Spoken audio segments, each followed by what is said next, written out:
So this video gives you a run through all the documents and tables that we've created to explain tenses.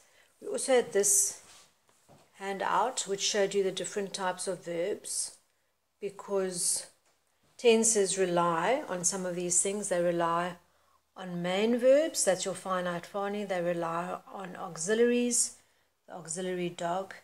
They rely on past participles and present participles.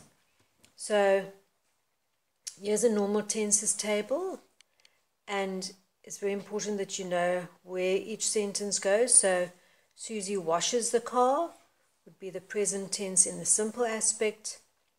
Susie is washing the car, present tense continuous aspect. Susie has washed the car, or we have washed the car, present perfect aspect. And then present perfect continuous is Susie has been washing the car, or we have been washing the car. And then the hads go here in the perfect tense and the perfect continuous, and will is always used in the future tense. So you've got to know, you've got to have in your mind a table like this so that you know which auxiliaries are used in which tense, because there are only 2 blocks out of the 12 that don't use auxiliaries. Okay, so that's your base. If you know that, then you've got a good way to understand everything else, because then you'll come to active and passive, and you'll see here that you're going to take, for instance, an active sentence. Susie washes the car. To put it into a passive sentence, the car is washed by Susie. You've got to know that when it comes to the simple aspect, these are the auxiliaries you add. If it's present tense, you add a is or are. If it's past tense, you add a was or a were. And if it's future tense, you add a be.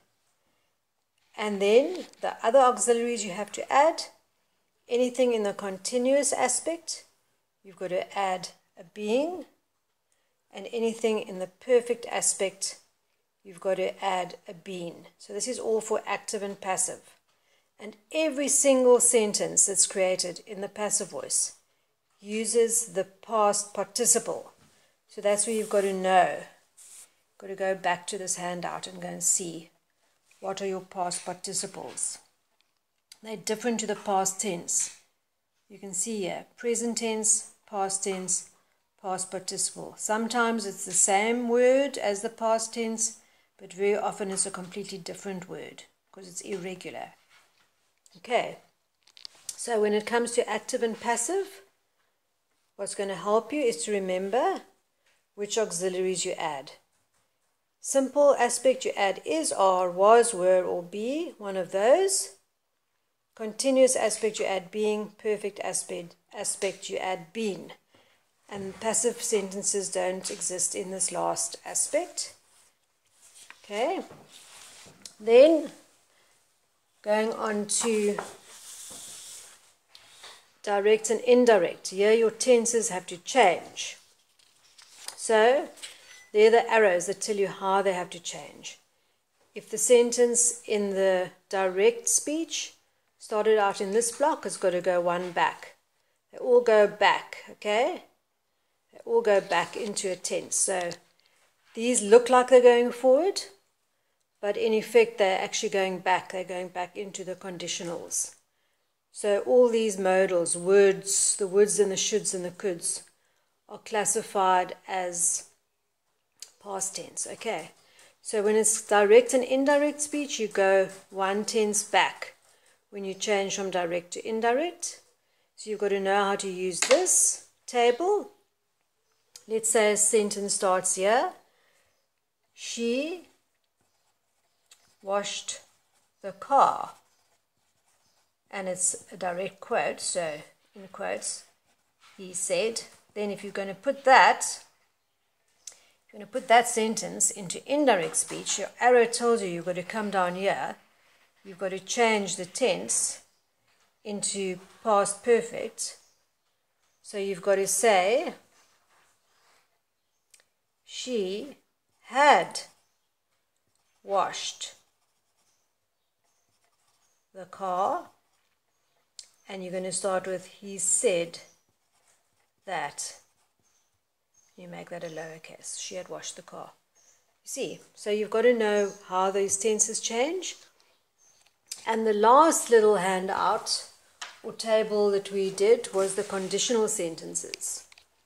So with conditionals, you've got to know how the tenses combine. So this is a little bit more difficult. If it's the first conditional, these two blocks combine, present simple and future simple. If it's the second conditional, these two extreme blocks in the first row combine, past simple and conditional simple. And if it's the third conditional, then these two extreme blocks combine, past perfect and conditional perfect. So you might remember we did these in class, and it ended up looking like this, where we said a first conditional is something that's likely. If you help me, I will pass the exam. So you're combining present simple and future simple. Or if it's the second conditional, it's something unlikely. If I won the lottery, I would sail around the world. Or if I were mean, I would hit you. And then the third conditional is something impossible. If I had studied harder, I would have passed. So that's combining past perfect and perfect conditional. See, so you've got to know, in this case, when it comes to conditional sentences, you have to be aware of all 16 different tenses. This last one here uses the auxiliaries, the modals, sorry. The conditional row uses the modals. Modals are would, should, could, and all of those. Okay, so as long as you've got paper and a pencil and you can draw these, then you can generally get a lot of practice in how to combine tenses. So with conditional sentences, they're a combination of tenses.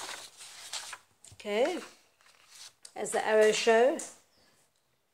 With direct to indirect, you go one tense back. Okay, but it's not as simple as just saying one tense back. You've got to know back how, so the arrows will help you. And when it comes to active and passive, you've got to know which auxiliaries to add. But most importantly, you can't do any of this unless you have, first and foremost, the basic knowledge of your 12 tenses. Hope that helps.